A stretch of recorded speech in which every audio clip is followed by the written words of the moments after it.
Okay, if you can get your seats and move on.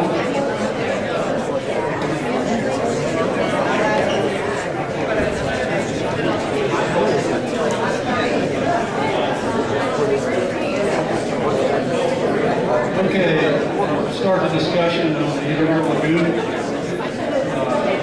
Again, thank you all for being here. And I'd like to give a background on this first, if everybody kind of quiet down. Calm down.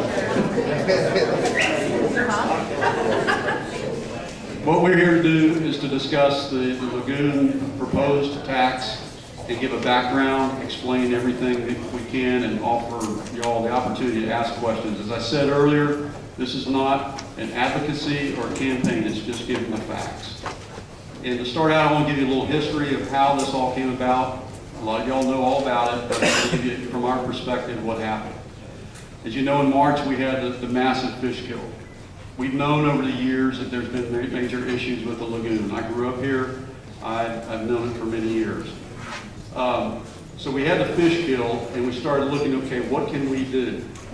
We have been doing things in the past with funding, but the funding has always been, we go to Tallahassee and ask for money, we may or may not get it, and it comes back. In fact, prior to 2014, we did not get money to do much of anything on the lagoon cleanup, and it's expensive to do. What we need we've determined we need is a sustainable amount of revenue coming in each year, so we can have a plan, a true plan that lays out over 10 years what it costs per year, and a plan to get to the point we need to be to get the lagoon healthy again. It's not something new. Tampa Bay has done it, Sarasota Bay has done it that way, Chesapeake Bay has done it. It's a good example of how we need to do this. So when that came about, we looked at every option of what we could do to get funding. We have gotten funding from the state, as I said, but it's not been a steady amount that we can work a plan from. In fact, until Steve Crisafulli was there in our local legislation, we did not have any funding until they got in office there. And then we had 2014 Amendment 1, which was passed, which is for things like this. In fact, there's money put aside for the Everglades. There's been a lot of other work for springs. There's a lot of other things that's done, except the lagoon has not gotten money from that. So what has happened is, well, we got some money. We got about $400,000 out of the, $700 million available. So we had to decide, how are we going to do this? What can we do? And one of the things we needed to do is to figure we can control our own destiny. We need to be able to have a steady flow of income coming in for 10 years and build that plan. The approach was, and I brought this up back in April, we did not believe we could do a half-cent sales tax. There was pre-existing issues with other counties, but we put it to legal, they got opinions, and we could do the half-cent sales tax.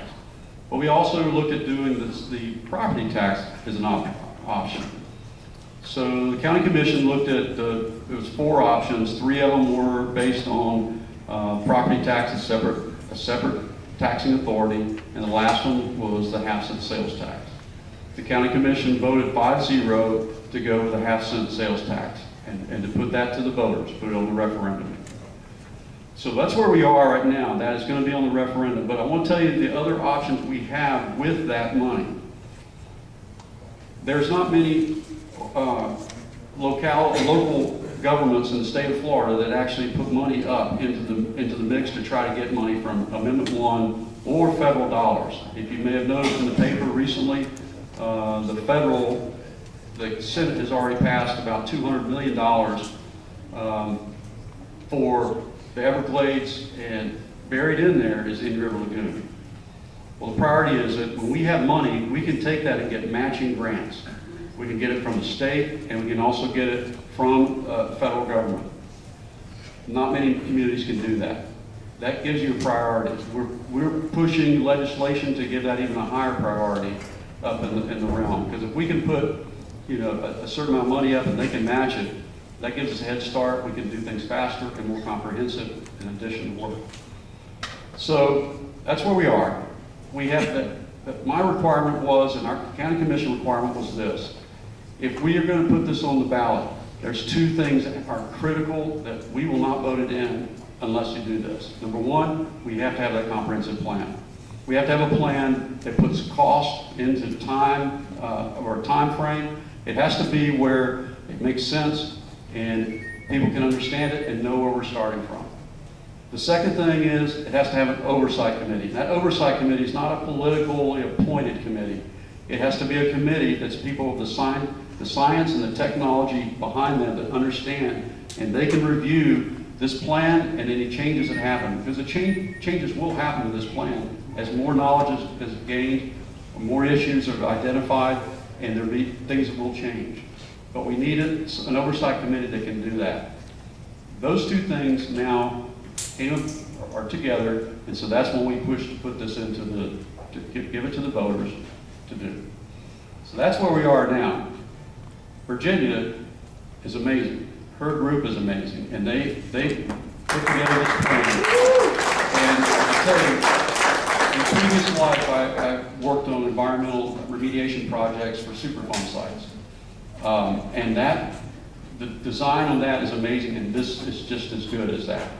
So Virginia is going to give a briefing on the technical side of it and all the other questions you have, and I'll be staying here too. But she really knows this inside and out, and we're very lucky to have her in this county. Virginia, you're on. No pressure.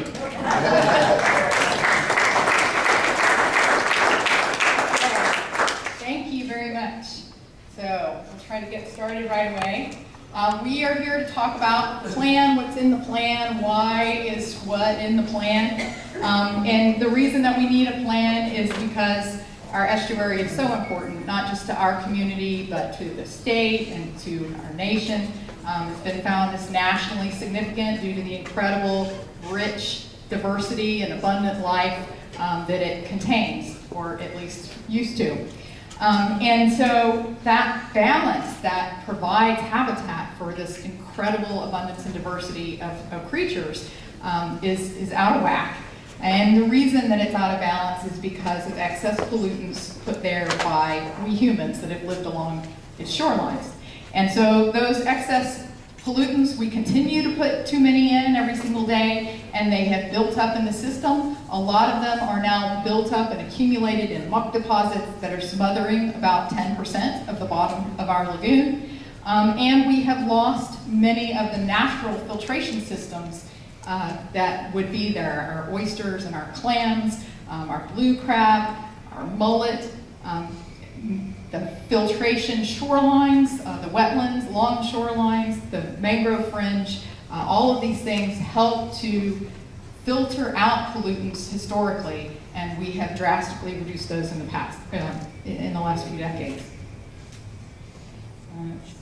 Oops. Okay, so things really began to unravel before our eyes back in 2011 with the super bloom.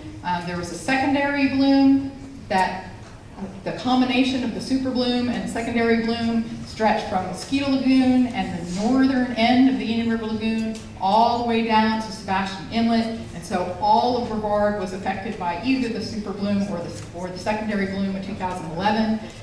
Following right on the heels of that was a brown tide event that started in 2012 and continued through 2013. It was during the second year of that brown tide that we began unusual mortality events. We had hundreds of dead dolphins, dead manatees, dead shorebirds, over 300 dead pelicans.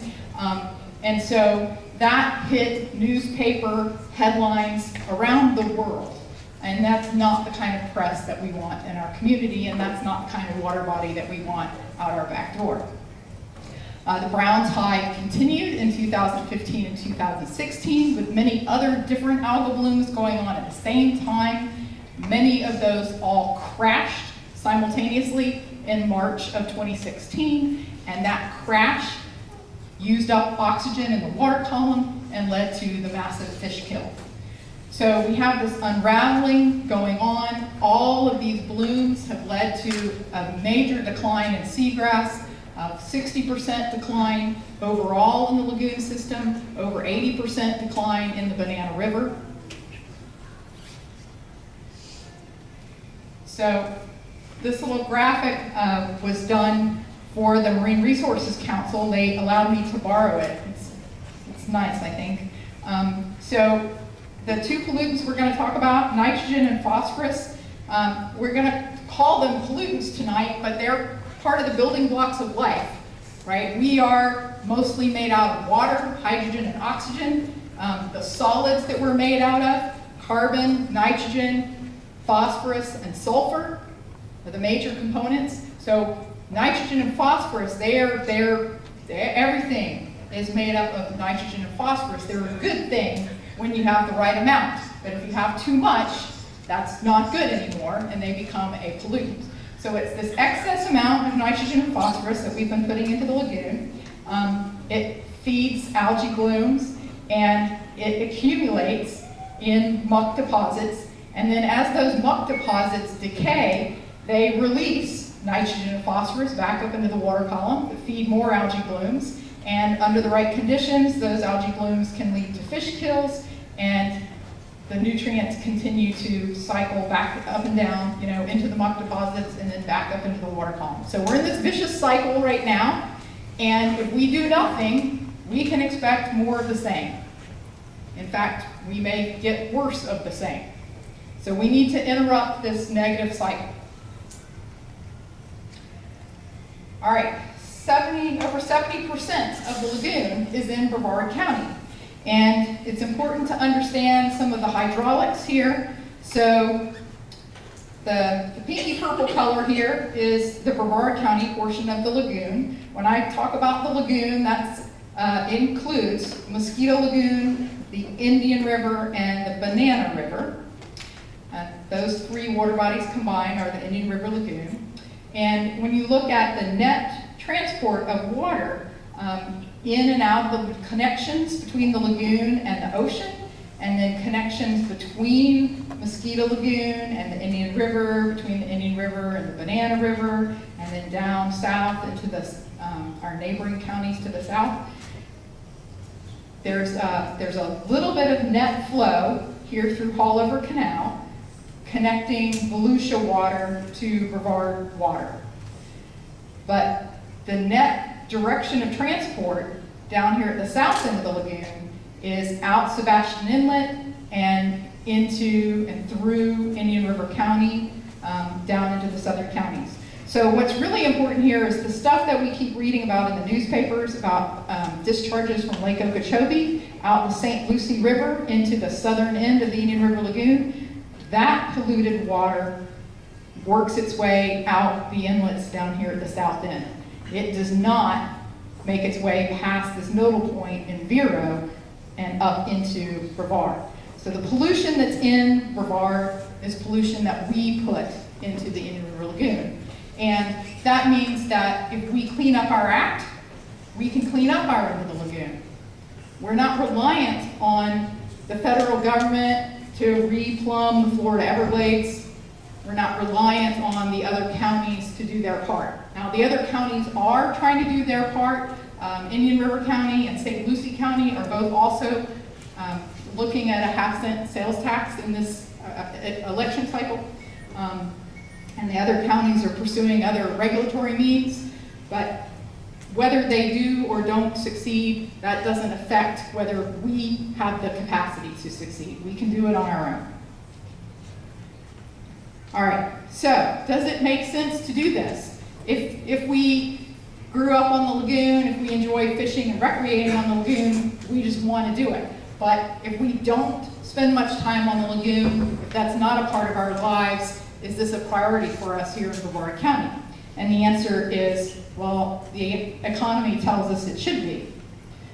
So we looked at 3 economic factors: tourism and recreation, property values, waterfront property values along the Indian River Lagoon, and commercial fishing.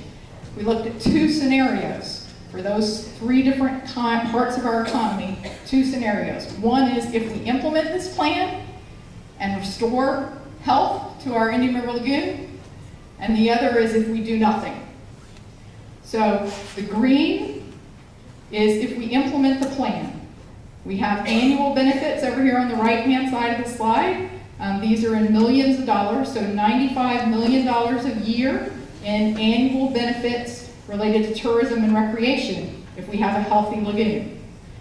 $81 million of annual benefits in property value increases with a healthy lagoon. $15 million in annual benefits in commercial fishing with a healthy lagoon. And then we roll these up into an expected present value, and they total $2 billion. So the benefits of restoring our lagoon are on the order of $2 billion if we just consider these three kinds of benefits. There are lots more benefits out there, but these were the big ones.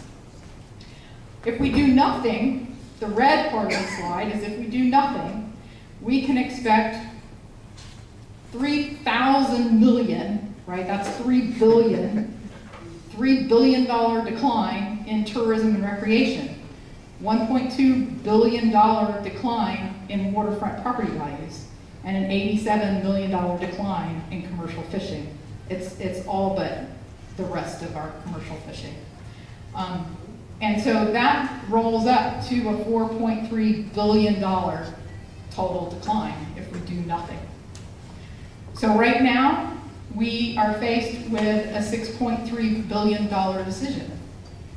Do we take a stand and try to fix this and grow our economy? Or do we step aside and do nothing and watch the system collapse and watch our economy decline with it? So, $6.3 billion net benefit at stake. You've heard a couple times now, it's the $300 million plan. That's a lot of money. But $6.3 billion versus $303 million is a 20-to-1 benefit to cost ratio. Each year that we delay is another $500 million or $500 million of our economy at risk. The longer we wait, the more expensive it gets, the higher the risk. The faster we act, the faster we can restore those property values, the faster we can grow our tourism. And so the return on our investment increases, the faster we can implement the plan. So as Chairman Barfield said, if we can collect dollars locally and leverage those to get state or federal money to implement this plan faster, then we will achieve a healthier lagoon sooner, and that will mean growing our economy sooner, which would increase the net present value of benefits. So our goal was to follow the rules of decision science, to use the best available data and all the subject matter experts we could round up this summer. We wanted to look at the major sources of pollution. There are, of course, many, many, many sources of pollution, but we wanted to focus on the low-hanging fruit. We wanted to schedule our projects as quickly as possible, but in a sensible way. So we looked at which projects needed to be built before other projects, which projects could be built at the same time as other projects. So some things are scheduled in parallel and some things are scheduled in series, with the focus on optimizing that return on investment. How quickly can we restore health to the lagoon? And then also, as Chairman Barfield said, we want to have a local dedicated, we want to have a dedicated funding source so that we can plan for 10 years, so that we know what our challenges are, we know what resources we have to bring to bear, and that will help drive innovation. We are an incredibly smart, gifted community. We have got loads of scientists and engineers and brilliant minds here. We don't wait for technology to be developed in Texas or California or around the world, right? We develop technology here. And so if we set the challenge and we say this is what we need, those ideas will pour in. Then the last piece is that just like if you were managing a stock portfolio, you don't want all your eggs in one basket. You want some high risk, high reward, and some low risk. And so we've identified a blend of projects, some of which are higher risk, high reward, and some of which are lower risk, lower reward, but so that we're trying to do this balancing act of minimizing cost and minimizing risk.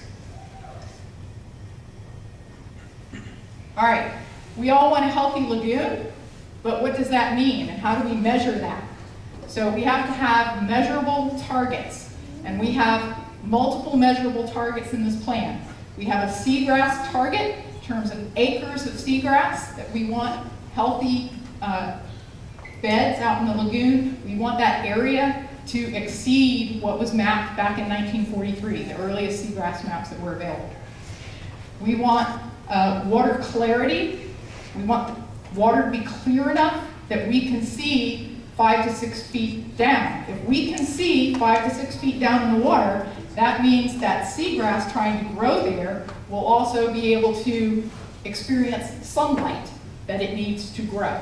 So we need clear enough water that sunlight can penetrate through the water column and seagrass can photosynthesize and grow. And if those two things happen, then we will also have dissolved oxygen at levels that will keep our fish from dying. So we want uncommon fish kills. We've also proposed removing a lot of muck, and so when we do that and we clean up these other things, we will end up with cleaner, whiter sediments on the bottom instead of black, oozy stuff. If you didn't see it on the way in, there are 2 baggies of muck on the table there. I brought a couple handouts in the baggies of muck. I think some other folks have put some other handouts there. So if you see anything that is advocating for a tax, I didn't bring that. That's not me. It was me. I don't want to be fired for that. Okay. And then last, we want to restore the important filter feeders to the lagoon. And so our target there is that we want to restore enough filtration that we're turning over the water and the entire volume of water in the Brevard portion of the lagoon annually. So the major sources of pollution that are addressed in this plan are fertilizer, reclaimed water, that's the water that comes from our wastewater treatment plants back out to many of our houses for irrigation, septic systems, stormwater, and this release of nutrients from decaying muck. What's not in the plan is air pollution, which is a significant contributor in Brevard, but it's regulated by the federal government, so there's really very little we can do about that.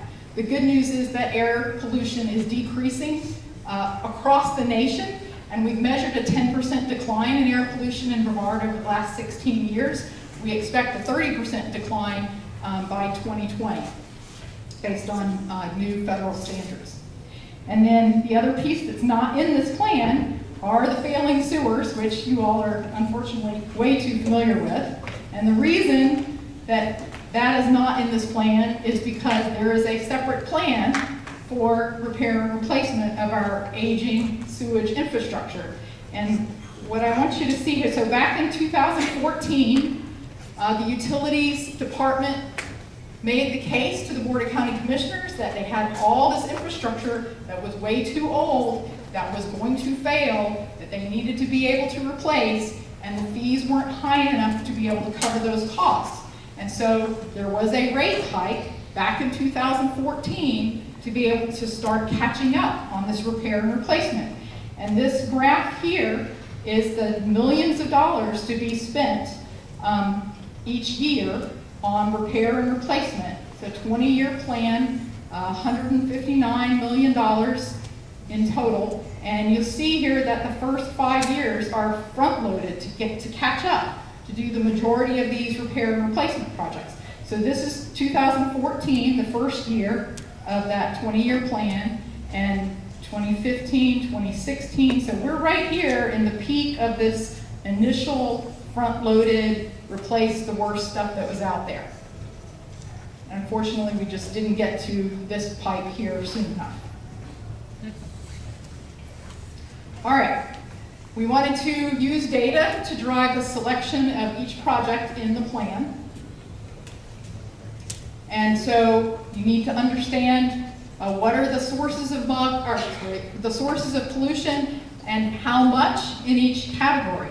So up here at the top, the 1%, this is point source pollution. from industrial discharges, wastewater treatment plants, end of pipe stuff. It's incredibly small compared to all the other sources of pollution to our lagoon. The blue is atmospheric deposition. Sorry, this graph on the left is sources of nitrogen. The graph on the right is sources of phosphorus. So there's a lot more nitrogen pollution falling out of the sky on us than phosphorus pollution. Then the green is a combination of stormwater and groundwater. So everything that we're putting on the ground, so rain falls out of the sky and it picks up pollution that's in the air, and then it falls on the ground, and if it runs across the surface of the ground, across rooftops and pavements and parking lots and picks up pollution in stormwater, that makes its way to the lagoon.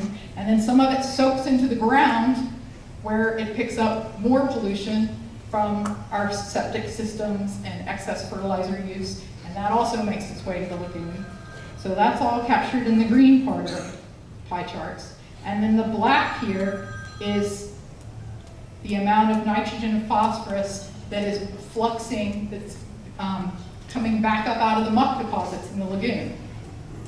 And so the muck contribution is almost on par with the external loading that we're putting in every year.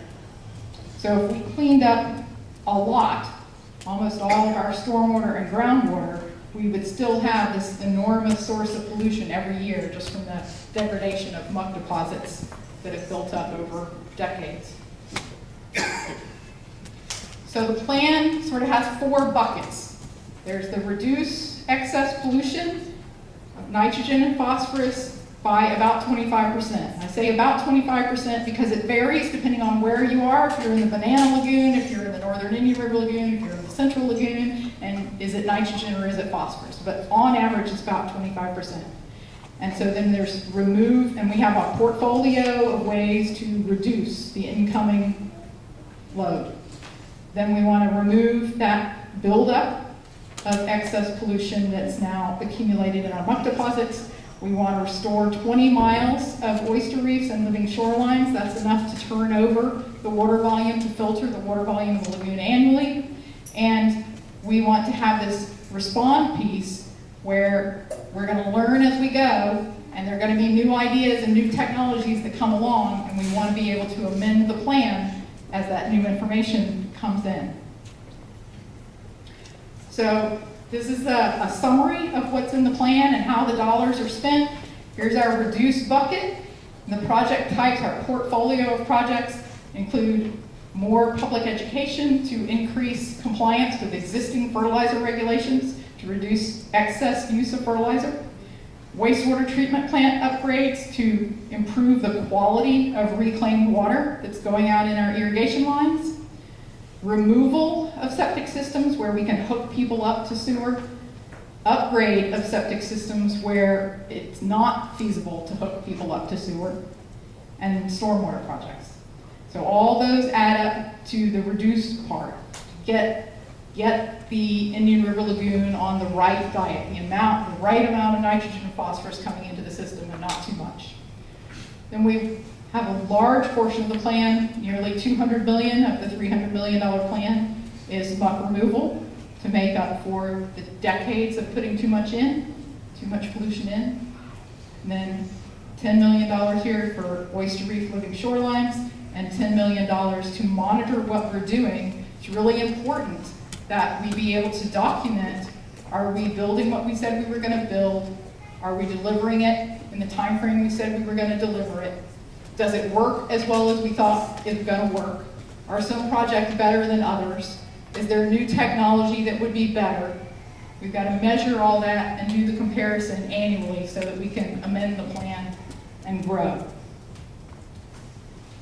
All right, so I don't want to walk you through the science used to identify every single project in the plan. I'm just going to use an example here of septic. And so for septic systems, we started out with a state map of about 90,000 septic tanks in Brevard. They don't keep track of septic systems once they permit them. Septic systems are permitted by the state, first of all. And so they know everywhere that they ever permitted a septic system, but they don't know if later a utility company came along and people hooked up and that septic tank was removed and it's no longer in action. So we coordinated with the cities and we identified almost 10,000 houses that used to be on septic that are now on sewer. We also mapped which houses in Brevard are over land that the groundwater drains west to the St. Johns River. So those systems aren't affecting the Indian River Lagoon. So once we did that, we got down to about 60,000 systems that are in the portion of Brevard County that drains to the Indian River Lagoon.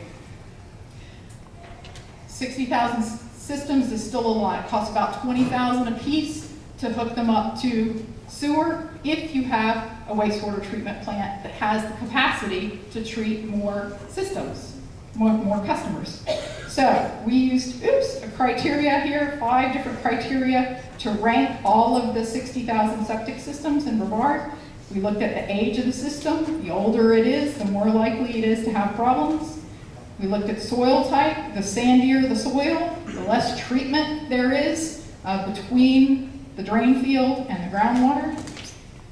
The depth to groundwater, the shorter that distance, the less time there is for biological reactions to take place to clean up that waste.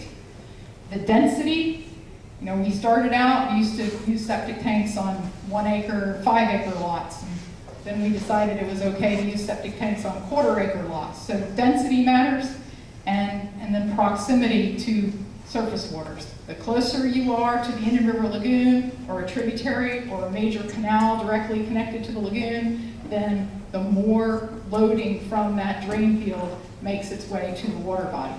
So I'm not going to walk you through all of these criteria. I'm just going to focus on this one, proximity to surface waters, and show you how important, how significant that is. So I don't know how impossible this is to read from the back of the room, but here are 59,438 septic tanks that drain towards the Indian River Lagoon. We divided them into 3 categories. Those that are less than 55 yards from open water, those that are 55 to 219 yards from open water, and those that are more than 219 yards. These distances were based on a study that was done for the state of Florida, and then ground truth in St. Lucie County, just south of us, with very similar soil conditions, and also along the Indian River Lagoon. And so we think these distances are good for us to use here. So we have 15,000 septic systems that are less than 55 yards from the lagoon. And each of those, on average, contributes 27 pounds of nitrogen pollution to the lagoon. Whereas the ones that are 55 to 219 yards from the lagoon contribute less than 7 pounds each.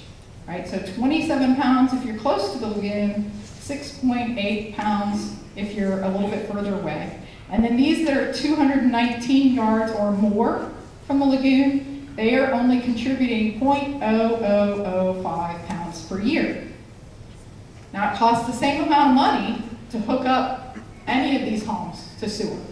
So if you spent $20,000 to hook up one of these homes to sewer, and you only got 0.0005 pounds of benefit, then the cost per pound of nitrogen reduced in the lagoon is $37 million. That would not be a good way to spend your money. Wouldn't be a good way to spend my money. All right, but these up here that are putting in 27 pounds a piece on average, they cost about $700, $750 per pound of nitrogen removed.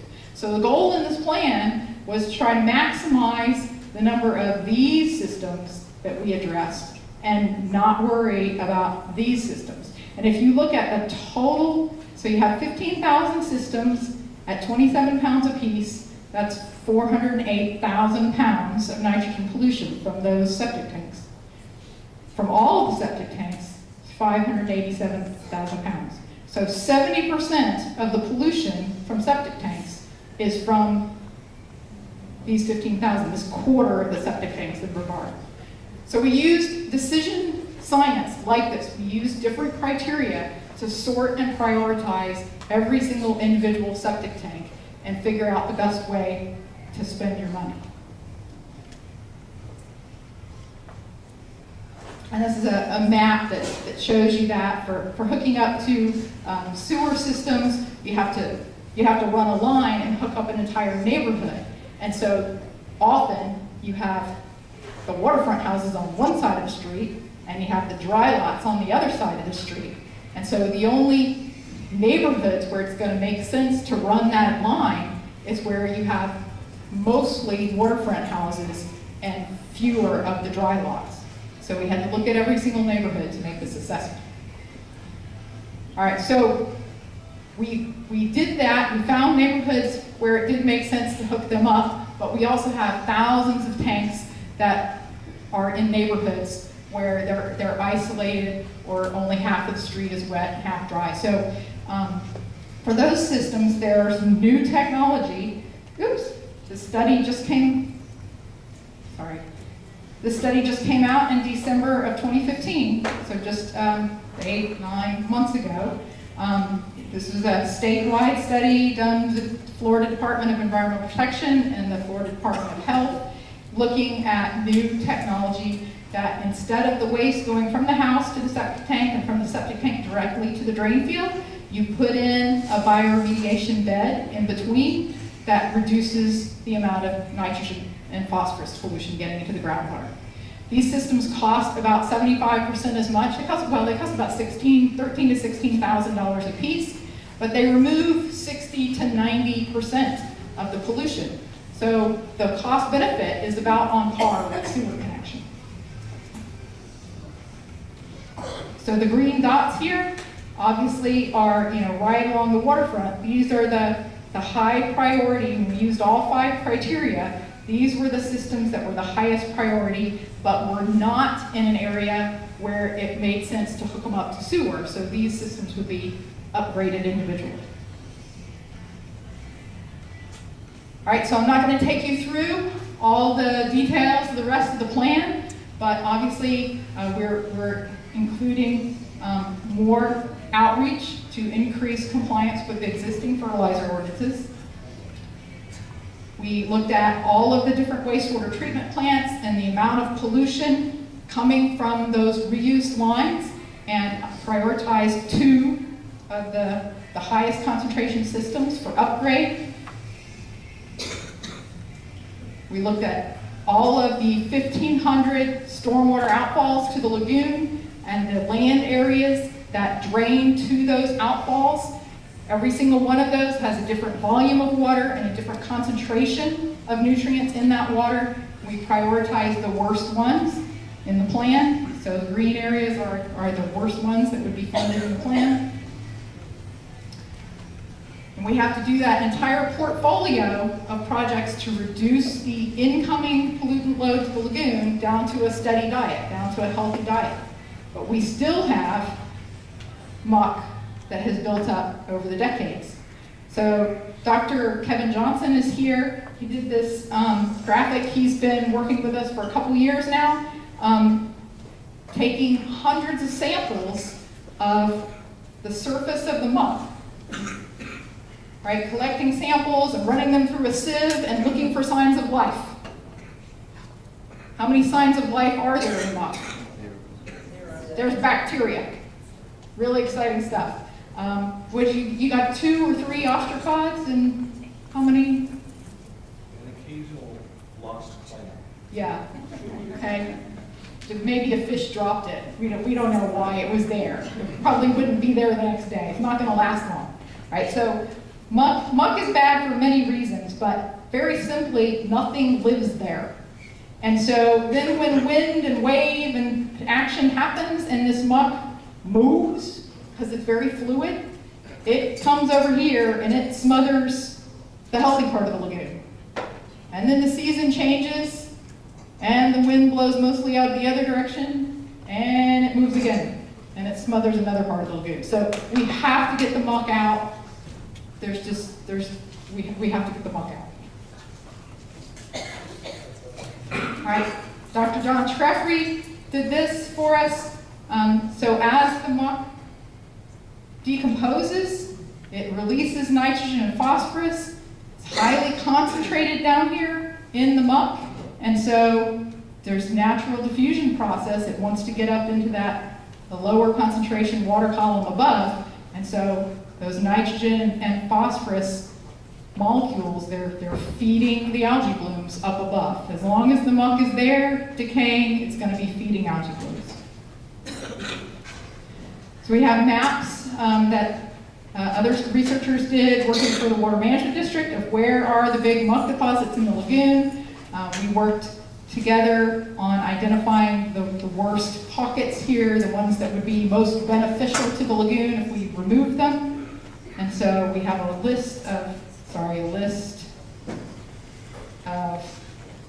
priority locations for muck removal. And then we've had some concerns about, well, don't you stir up the muck and make a big mess to remove it? Is that really the right thing to do? And so the kind of removal that we're talking about is using a hydraulic suction dredge. So as it's disturbing the sediments, it is sucking them up through a pipeline and pumping them to a dredge material management area for rehandling.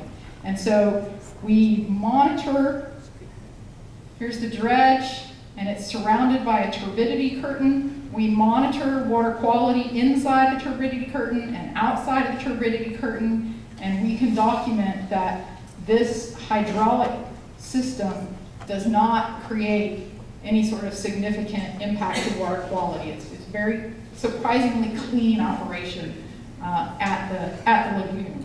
It's not a very clean operation at the dredge material management area, but that's okay. All right, and then we have our restore piece. So 3 years ago, back in 2013, we wanted to find out, is the lagoon water quality so bad that oyster restoration won't work, clam restoration won't work? Is there any place in the lagoon where the water quality is good enough that we could start some filter feeder restoration? And so we partnered with Brevard Zoo and we started this oyster gardening program. We have oyster gardeners in the room? Excellent. You cannot go to an audience this size and not find oyster gardeners. It's phenomenal, right? So in 3 years, we've had over 1,000 different families sign up and train to be oyster gardeners and grow oysters in hanging baskets, hanging gardens under their docks. And what has been absolutely amazing, in addition to the part where 1,000 different families have participated, is that they've almost all succeeded. A little TLC, taking care of their oysters weekly and reporting data, reporting citizen science, they have succeeded in growing oysters. And so the lagoon water quality, as bad as it is, oysters can handle it. Clams, on the other hand, the brown tide especially clogs their gills. They can't. But oysters, we can begin restoring oysters now. And this citizen science data collected by all these oyster gardeners is helping to tell us where oysters will grow best so that we can start our projects in those areas and then build outwards. And the idea is that we would build oyster reefs as long linear bar features near the shoreline, with or without living shorelines with plants along the shoreline. So they would function first as a wave break to reduce shoreline erosion, to reduce the amount of sediment getting out in the lagoon and contributing to muck deposits, and then they would also have this filtration component. All right, so the last piece of the plan is the respond piece, right? First, reduce the incoming pollution to a healthy level, remove the muck that's built up over time, restore the natural filter feeders, and then respond to new information. And so we have this citizen oversight committee to be established to oversee this response piece. So the citizen oversight committee is tasked with providing transparency to the public on and accountability. Are the projects on schedule? Are the prices on target? Are they reducing the amount of pollution we expected them to? Are there better projects to go in the plan? And so annually, we would go through this process with the Citizen Oversight Committee to make recommendations to the County Commission on amending the plan. So we are right now looking for volunteers to serve on this Citizen Oversight Committee. The advertisement went out last Friday. Applications are due October 1st. On the handout, if you're interested, recruiting. All right, on the bottom center panel, blue panel, right here, the black at the bottom of that, it's got our website. You can go to our website, and under the picture of the lagoon plan, there's a link to download the application. So we are looking for scientists, technology folks, economists, realtors, education and outreach people, tourism, and lagoon advocacy folks to serve on this committee. We want one of each as a member and one of each as an alternate. So please, if you're interested, fill out an application and get it in by October 1st. Then the League of Cities will nominate half of the folks into those slots, and the County Commission will nominate the other half. I need to acknowledge many subject matter experts in our community that helped to develop this plan. Lots and lots of PhDs and folks that have worked on the lagoon for decades, and all sorts of economic experts, many agencies, and municipal staff that helped us with all the septic to sewer analysis. So I'll leave you with our vision of success. We all want a healthy lagoon. We can imagine, we can picture a healthy lagoon, but this plan is not just about getting us to a healthy lagoon, it's about the path to get there. The journey is almost as important as the destination. We have to take actions that are economically responsible. We've got to sequence the projects strategically. Every decision that we make has got to be science-based and data-driven. And then we want citizen oversight to provide transparent responsiveness.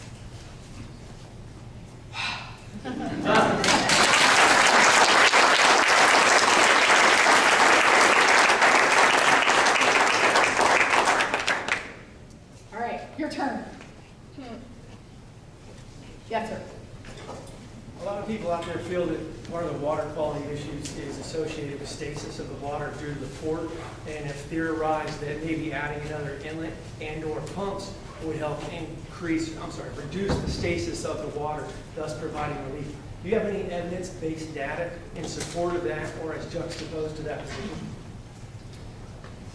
All right, did everybody hear the question? So it's about, can we increase the flow in the lagoon and flushing in the lagoon by an inlet or a weir or pumps or some sort of engineering solution to our problem?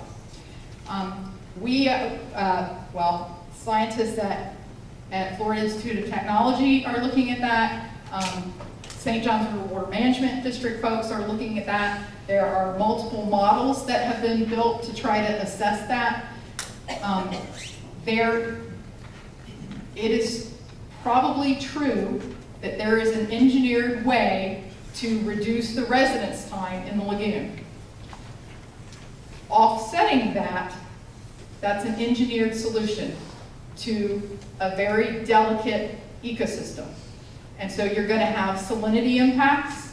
You're going to be bringing in different algae from the ocean. You're going to be creating connectivity potentially that's going to change predator-prey interactions. So there are loads of ecological and biological questions that would have to be answered before you could pursue a path like that. So even if that answer is correct, even if that is a good solution, it would take years of study and documentation to get there, and we don't want to wait that long. So that research will hopefully continue, but we want to get started on what we can do now to clean up the things that we know are a problem now. All right, I'll try to bounce back and forth across the room. Is there a question over here? Or is this the silent side? In Port St. Lucie, when they went to the sewer system and the water system, the homeowners paid for that. And I see it, you included in the other costs, so why is it in there? Well, we have to get it done. I agree. So the folks, part of that analysis that I took you through, it's not every septic tank that is bad. And so the people that bought their homes and have owned these septic tanks, they're not bad people. They're unlucky that they happen to be in the home that has one of these worst of the worst septic systems. And so do we put all of the burden of cleanup on those handful of people, or do we help them out because the lagoon's health is important to all of us? They had no choice in Port St. Lucie. They were told, we're going to give you the water, we're going to put this new sewer system in using high pressure pipes, and you're going to pay for it. Our daughter did that. My daughter, and they lived there for 20 years. And Martin County is pursuing something similar. That's an option. That would be, it's a political question. And so if we don't want to help people out, we could take a regulatory approach, but that's not the direction of this plan.